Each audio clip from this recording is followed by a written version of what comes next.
Hello दोस्तों, स्वागत है आप सभी का समसामयिक घटना चक्र के इस ऑनलाइन प्लेटफॉर्म पर। कैसे हैं आप सब? उम्मीद करता हूं बहुत अच्छे होंगे। और आज अपनी इस क्लास में हम लोग चर्चा करेंगे 2 जून 2026 के महत्वपूर्ण करंट अफेयर। यहां पर हम लोग प्रतिदिन शाम को 7:30 बजे डेली क्लास जो करंट अफेयर की होती है उसमें दिन भर के महत्वपूर्ण खबरों पर चर्चा करते ही करते हैं। लेकिन अब हम लोगों ने प्रारूप अपना चेंज कर दिया है। प्रारूप चेंज कैसे किया है?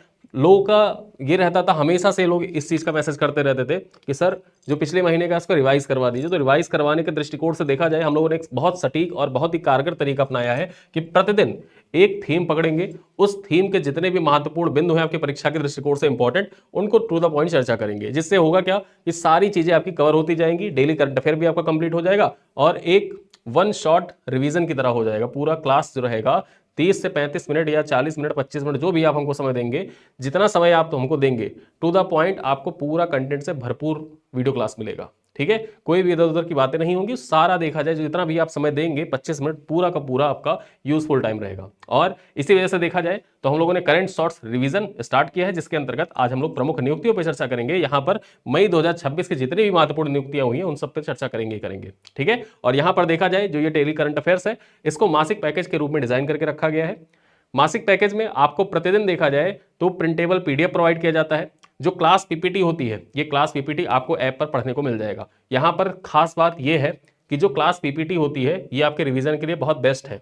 और इस पीपीटी को देखा जाए आप ऐप पर जाकर, जहां वीडियो लेक्चर ऐप में देखते हैं, ऐप पर जाकर इस पीपीटी को पढ़िएगा। ठीक है, इस पीपीटी को आप रिवाइज करिएगा। साथ ही साथ जो डेली करंट अफेयर है उसका डेली करंट अफेयर का प्रिंटेबल पीडीएफ आपको व्हाट्सएप ग्रुप में दे दिया जाएगा। ठीक, अंतर सिर्फ इतना है कि जो डेली प्रिंटेबल पीडीएफ आपको प्रोवाइड किया जाता है उसमें डेली की न्यूज होंगी, और जो आप ऐप पर हमारा जो पीडीएफ पढ़ते हैं, रिवाइज करते हैं, वहां पर डेली की जो करंट अफेयर है वो तो होंगे ही होंगे, उनके साथ साथ में जो पिछले महीने के जो पॉइंट्स हैं, इंपॉर्टेंट थीम है, उन थीम को समाहित करते हुए वहां पर महत्वपूर्ण बिंदुओं को आप ऐप पर पढ़ सकते हैं।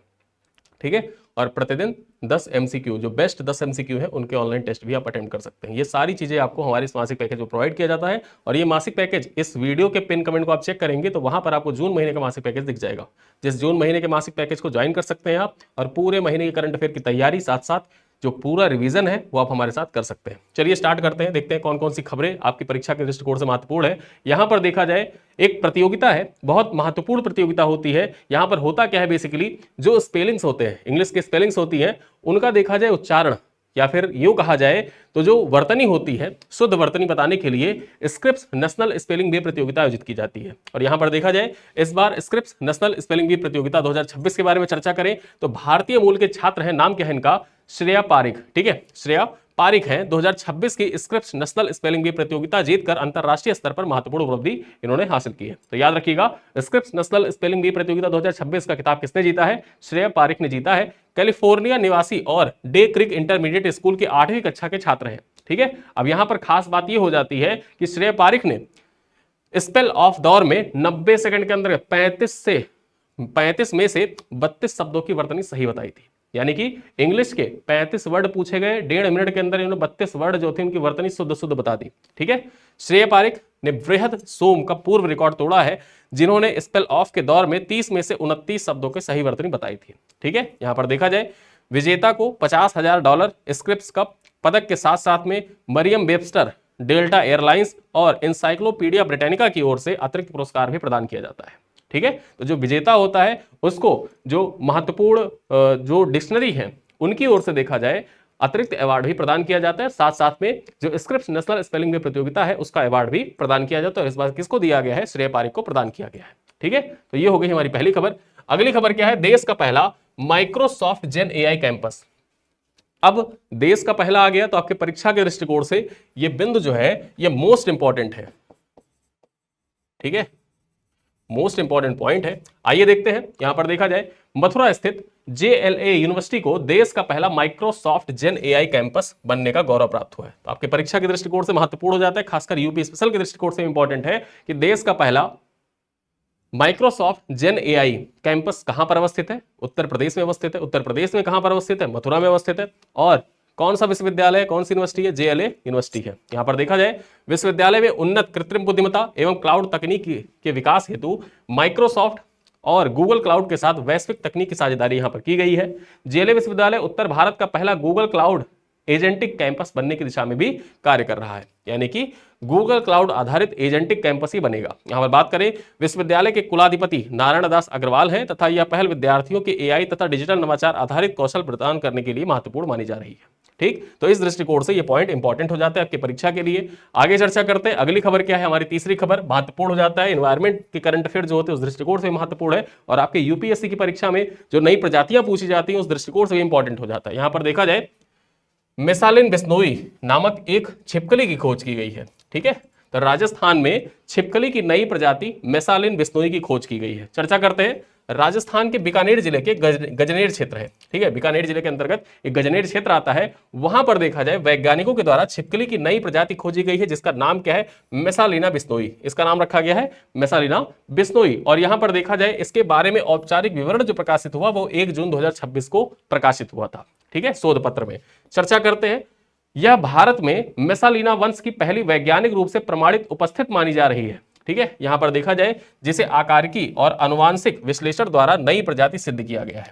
ठीक, तो मेसालिन वंश की यह पहली वैज्ञानिक रूप से प्रमाणित उपस्थिति मानी जा रही है जिसे आकारिकी और आनुवांशिक विश्लेषण के द्वारा नई प्रजाति सिद्ध किया है।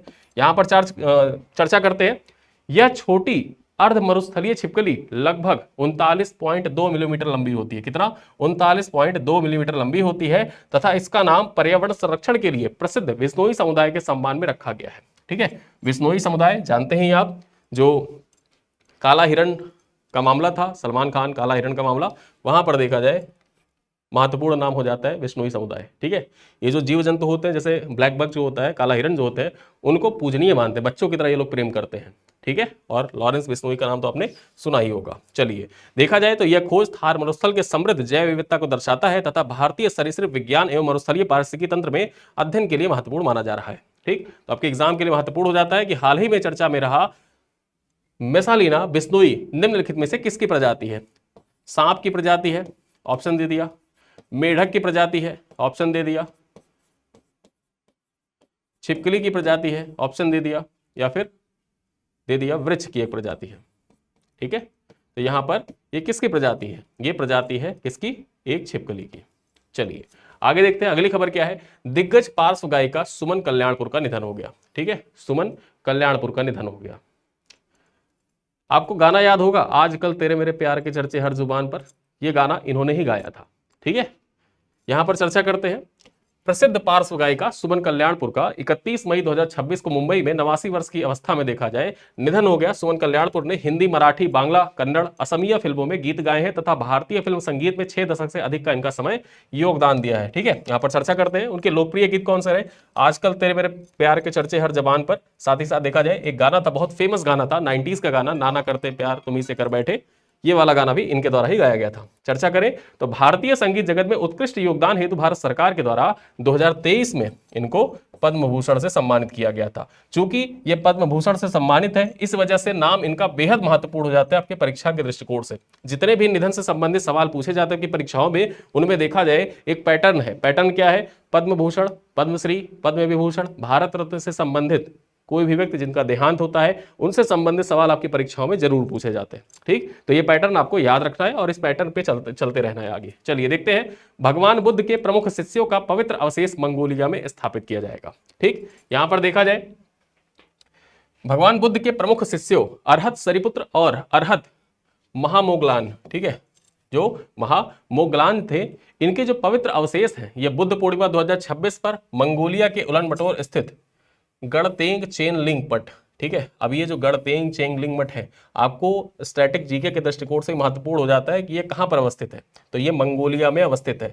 खासकर मठ से संबंधित जैसे ताबो मठ हो गया, ठीक है, फिर उसके बाद थिक्से मठ हो गया, इन सब से संबंधित जो मठ होते हैं, आपने अपनी जो लूसेंट है या जीका में जो हमारी किताब आती है जीका में पढ़ा होगा, तो ये मठ का पूरा एक सेक्शन दे रखा है। ठीक है, जो बौद्ध मठ होते हैं, प्रसिद्ध बौद्ध मठ, वहां से संबंधित सवाल आपकी परीक्षाओं में पूछे गए हैं। तो ये पॉइंट्स आपको याद रखना है कि जो ये मठ है गढ़तेंग चेनलिंग मठ, ये कहां पर अवस्थित है? ये उलानबटोर में अवस्थित है और उलानबटोर राजधानी है किसकी? मंगोलिया की। और यहीं पर देखा जाए जो भगवान बुद्ध के 2 प्रमुख शिष्य हैं अरहत सरिपुत्र और अरहत महामोगलान, इनकी देखा जाए बुद्ध पूर्णिमा पर जो पवित्र अवशेष हैं वो स्थापित किए गए। चर्चा करें तो इस अवसर पर हजारों श्रद्धालु, भिक्षु एवं बौद्ध संघ के सदस्यों ने अवशेष का स्वागत किया और प्रदर्शनी में भारत मंगोलिया के वरिष्ठ प्रतिनिधि भी उपस्थित रहे। चर्चा करें तो इस पहल की घोषणा, मतलब मंगोलिया में ये जो पवित्र अवशेष है इनको स्थापित किया जाएगा, इसकी घोषणा प्रधानमंत्री नरेंद्र मोदी के द्वारा अक्टूबर 2025 में जब मंगोलिया के राष्ट्रपति भारत दौरे पर आए थे उसी दौरान की गई थी। चर्चा करें तो सांची स्तूपों में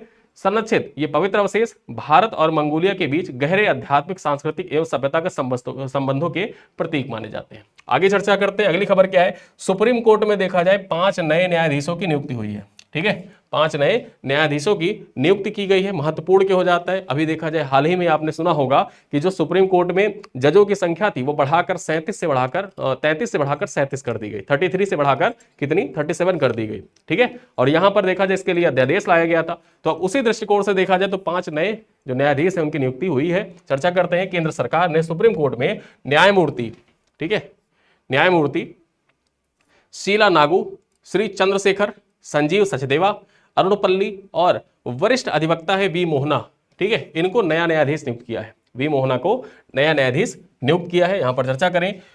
इन नियुक्तियों की घोषणा केंद्रीय कानून एवं न्याय मंत्री अर्जुन राम मेघवाल ने की तथा राष्ट्रपति द्रौपदी मुर्मू ने मुख्य न्यायाधीश के परामर्श के बाद इनकी नियुक्तियों को मंजूरी प्रदान की है। यहां पर बात करते हैं वरिष्ठ अधिवक्ता वी मोहना के बारे में। वरिष्ठ अधिवक्ता वी मोहना सीधे सुप्रीम कोर्ट की पीठ में नियुक्त होने वाली चुनिंदा वकीलों में शामिल हुई है जिन्होंने संवैधानिक और सेवा कानून से जुड़े कई महत्वपूर्ण मामलों की पैरवी भी की थी। ठीक है, आगे चर्चा करते हैं। हाल ही में लागू सुप्रीम कोर्ट न्यायाधीशों की संख्या संशोधन अध्यादेश 2026 के तहत न्यायाधीशों की स्वीकृत संख्या कितनी? 33 से बढ़कर 37। अब ये इंपॉर्टेंट हो जाता है आपके परीक्षा के दृष्टिकोण से कि 33 से बढ़ाकर कितनी कर दी गई है? 37 कर दी गई है। ठीक है, और ये संख्या कितनी हो गई है? 37 + 1, यानी कि एक मुख्य न्यायाधीश और 37 अन्य न्यायाधीश। चलिए आगे देखते हैं। भारतीय हज मिशन ने जीता लब्बैतुम पुरस्कार। ठीक है, ये जो लब्बैतुम पुरस्कार है यहां पर बात करते हैं सऊदी अरब के द्वारा ये प्रदान किया गया है लब्बैतुम पुरस्कार, और जो भारतीय हज मिशन है इसको ये प्रदान किया गया है। ठीक है, चर्चा करते हैं।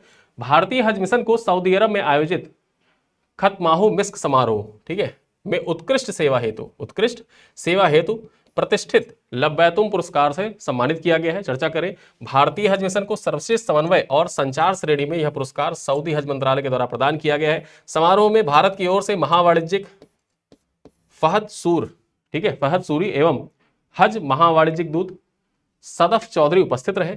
इस वर्ष लगभग भारत की ओर से देखा जाए तो 1.75 लाख भारतीय तीर्थयात्रियों ने हज यात्रा की है। ठीक है, चलिए देखते हैं। यह सम्मान भारतीय हज मिशन द्वारा तीर्थयात्रियों के सुरक्षित, सुगम एवं संतोषजनक यात्रा सुनिश्चित करने हेतु किए गए समन्वित प्रयासों और टीम वर्क को दर्शाता है। और इसी वजह से देखा जाए तो ये सऊदी अरब की जो सरकार है, सऊदी अरब के द्वारा लब्बैतुम पुरस्कार भारत के जो हज मिशन है, भारतीय हज मिशन है, उसको प्रदान किया गया। ये पॉइंट आपके एग्जाम के लिए महत्वपूर्ण हो जाता है। आगे चर्चा करते हैं। अंतरराष्ट्रीय योग दिवस 2026 के थीम की घोषणा हुई है। बेहद महत्वपूर्ण है, वेरी वेरी इंपॉर्टेंट सवाल है, आपकी परीक्षा में पूछा जा सकता है। यहां पर बात करते हैं तो आयुष मंत्रालय ने 21 जून 2026 को मनाए जाने वाले 12वें अंतरराष्ट्रीय योग दिवस का theme yoga for healthy ageing, ठीक है, योगा फॉर हेल्दी एजिंग की यहां पर घोषणा की है। यानी कि इस बार जो 21 जून को 12वां योग दिवस मनाया जाएगा उसका थीम क्या है? उसका थीम है योगा फॉर हेल्दी एजिंग। ठीक है, चलिए आगे देखते हैं। इस थीम का उद्देश्य बढ़ती वैश्विक जीवन प्रत्याशा के बीच में योग के माध्यम से शारीरिक, मानसिक, भावनात्मक स्वास्थ्य को प्रोत्साहित करना है। चर्चा करें तो आयुष राज्य मंत्री प्रताप राव जाधव ने कहा कि योग स्वास्थ्य एवं गरिमापूर्ण वृद्धावस्था के लिए भारत की प्राचीन परंपरा के लिए महत्वपूर्ण माध्यम है।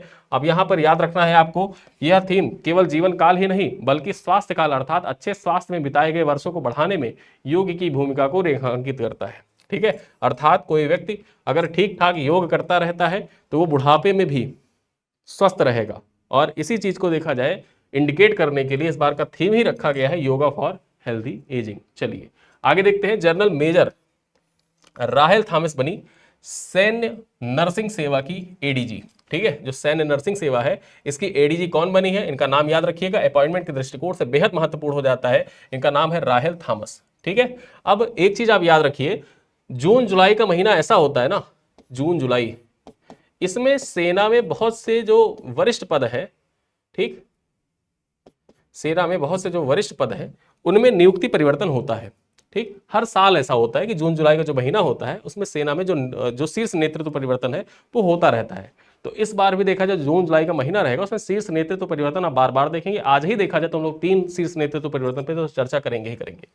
यहां पर बात करते हैं सैन्य नर्सिंग सेवा की एडीजी कौन बनी है? राहेल थॉमस बनी है। देखा जाए मेजर जनरल राहेल थॉमस 1 जून 2026 को सैन्य नर्सिंग सेवा की अतिरिक्त महानिदेशक एडीजी का पदभार इन्होंने ग्रहण किया है।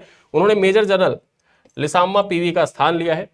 ठीक है, यहां पर 31 मई 2026 को रिटायर हुई थी, 40 वर्षों की सेवा के बाद रिटायर हुई थी। पुणे स्थित सशस्त्र बल चिकित्सा महाविद्यालय के नर्सिंग महाविद्यालय की पूर्व छात्रा राहेल थॉमस 1 जून 1988 को सैन्य नर्सिंग सेवा में कमीशन इनको प्राप्त हुआ था। अपने लगभग 4 दशकों के करियर में उन्होंने उत्तर एवं पूर्वी कमान के सीमावर्ती सैन्य अस्पतालों सहित विभिन्न प्रमुख चिकित्सा संस्थानों में नैदानिक एवं प्रशासनिक जिम्मेदारियां संभाली हैं और अब देखा जाए ये सैन्य नर्सिंग सेवा की एडीजी बन गई है। नाम है राहेल थॉमस। चलिए आगे देखते हैं। एयर मार्शल तरुण चौधरी बने केंद्रीय वायु कमान के नए प्रमुख। जो केंद्रीय वायु कमान है इसके नए प्रमुख कौन बन गए हैं? याद रखिएगा, एयर मार्शल तरुण चौधरी बने हैं। चर्चा करते हैं। एयर मार्शल तरुण चौधरी 1 जून 2026 को केंद्रीय वायु कमान के वायु अधिकारी कमान इन चीफ का पदभार इन्होंने ग्रहण किया है। ठीक है, देखा जाए उन्होंने दिसंबर 1989 में भारतीय वायुसेना में लड़ाकू स्ट्रीम में कमीशन प्राप्त किया था तथा वे राष्ट्रीय रक्षा अकादमी तथा राष्ट्रीय रक्षा महाविद्यालय के पूर्व छात्र हैं। यहां पर बात करते हैं। एयर मार्शल तरुण चौधरी ने स्वीडन में भारतीय दूतावास में रक्षा अटैची के रूप में भी कार्य किया है तथा नॉर्वे, फिनलैंड और डेनमार्क में भी सीमावर्ती मान्यता, यहां पर समवर्ती मान्यता प्राप्त की थी। ठीक है, चर्चा करें। उन्होंने भारतीय वायुसेना में आधुनिकीकरण के भविष्य के लिए प्रौद्योगिकी से जुड़े कई परिवर्तनकारी परियोजनाओं का नेतृत्व किया है और वे एयर मार्शल बालकृष्णन मणिकांतन के स्थान लेंगे। ठीक है, यानी कि केंद्रीय वायुसेना कमान में एयर मार्शल बालकृष्णन मणिकांतन के स्थान पर नए एयर मार्शल कौन बने हैं केंद्रीय वायु कमान में? तो उनका नाम है तरुण चौधरी। ठीक, यह नाम याद रखिएगा। आगे देखते हैं। वाइस एडमिरल विनीत मैकार्थी बने अंडमान निकोबार कमान के 20वें कमांडर इन चीफ। ठीक है, यहां पर जो अंडमान निकोबार कमान है इसके 20वें कमांडर इन चीफ कौन बन गए हैं? विनीत मैकार्थी बने हैं। चर्चा करते हैं। 1 जून 2026 को श्रीविजयपुरम में अंडमान एवं निकोबार कमान के 20वें, ठीक है, कमांडर इन चीफ के रूप में इन्होंने पदभार ग्रहण किया है। 1989 बैच के भारतीय नौसेना में कमीशन प्राप्त करने वाले विनीत मैकार्थी तोपखाने एवं मिसाइल विशेषज्ञ हैं तथा 36 वर्षों से अधिक का इनका त्रिसेवा अनुभव प्राप्त किया है। चर्चा करें, उन्होंने INS अजय, INS खंजर, INS शिवालिक की कमान संभाली है। वर्ष 2023 में पश्चिमी बेड़े के फ्लैग ऑफिसर कमांडिंग के रूप में कार्य भी किया है। अंडमान और निकोबार कमान भारत की एकमात्र त्रिसेवा परिचालन कमान है जो हिंद महासागर क्षेत्र में भारत की समुद्री सुरक्षा और रणनीतिक हितों के लिए महत्वपूर्ण मानी जाती है। ठीक है, चलिए आगे देखते हैं। अब हम आते हैं यहाँ पर जो महत्वपूर्ण आज के करंट अफेयर थे, पिछले 17 मिनट में हमने पढ़ लिया, रिवाइज कर लिया, मतलब पढ़ लिया, पूरा कंप्लीट कर लिया।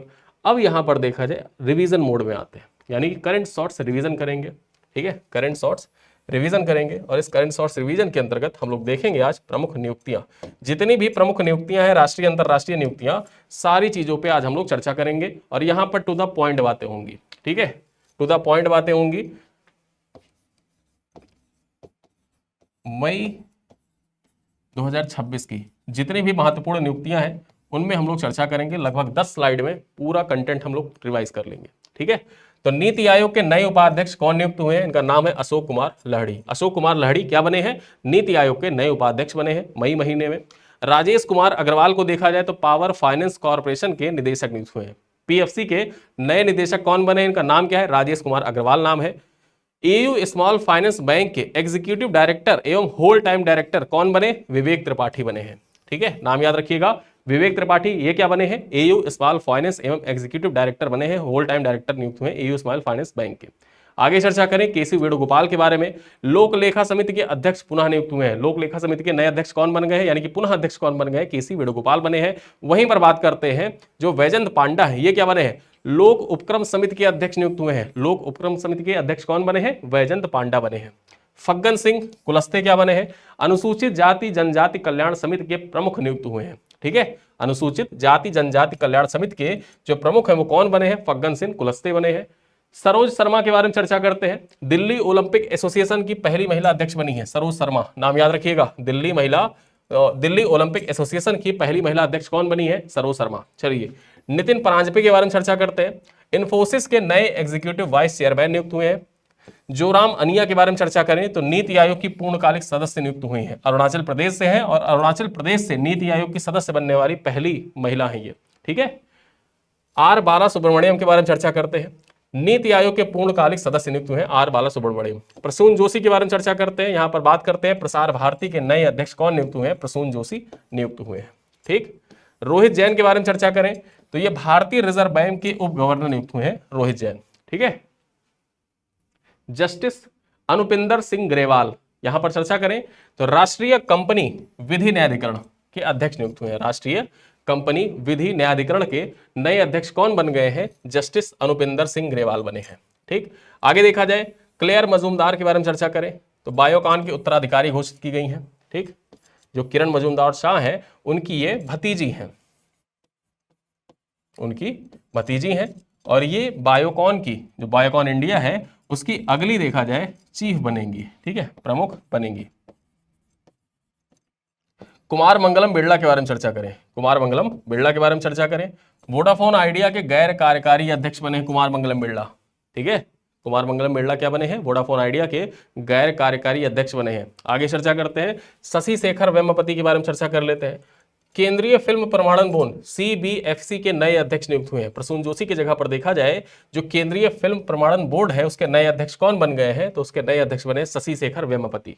आगे देखा जाए लेफ्टिनेंट जनरल NS राजा सुब्रमणी के बारे में चर्चा करें। ठीक है, ये जो राजा सुब्रमणी है ये नए CDS बनेंगे, ये अगले चीफ ऑफ डिफेंस स्टाफ नियुक्त हुए। प्रियंका मित्तल के बारे में चर्चा करें तो प्रियंका मित्तल कौन बनी है, सऊदी इंडिया बिजनेस काउंसिल की सह अध्यक्ष नियुक्त हुई है। ठीक है, सऊदी इंडिया काउंसिल की सह अध्यक्ष कौन बनी है, प्रियंका मित्तल बनी है।